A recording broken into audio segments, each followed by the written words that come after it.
2025 Wellness Trends Explained. The good, the bad, and the bizarre. What's really legit and what's completely just a hype. Hi everyone, I am Dr. Rashi, a nutritionist and wellness coach, and I'm here to debunk some of the top trends of 2025. The first one being gut microbiome testing. Now these tests are coming at a price and more people are doing it, and also soil probiotics plus gut rewilding. Now these tests will often tell you the same thing, which is eat more plants.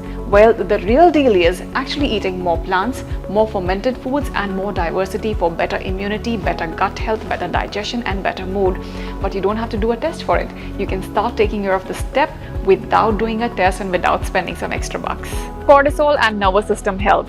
Lot of complicated cold plunge routines, vagus nerve toning, and stress biohacking.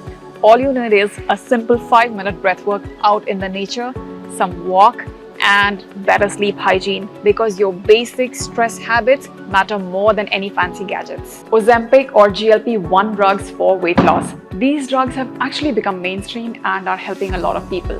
But remember, they are not fixing the root cause, which is correcting your diet and lifestyle habits in the first place. But if you are taking them, please protect your gut lining and your muscle with prebiotics and some protein intake. Sleep biohacking. Well, sleep definitely is the foundation. It actually improves your gut health, digestion, hormones, immunity, everything if it is taken care of. There are so many things like sleep trackers, there's mouth taping, blue light blocking, smart lights, smart mattresses.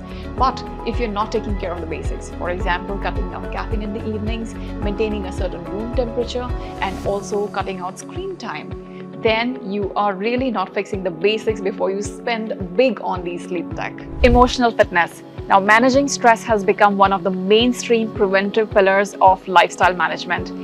Therapy, talking to a counselor, breath work, journaling, these are some activities you can start implying on your day-to-day life. Work on your mind as much as you work on your meals, because it's really important to stay happy, to feel healthy and fit. So here it is, my honest take on the wellness trends of 2025. But remember, the real power lies in the basics, which are good food, good movement, good sleep, and emotional balance. If you found this video helpful, hit a like and subscribe, and let me know in the comments which is the trend that you would like to follow and which one do you think is a complete hype.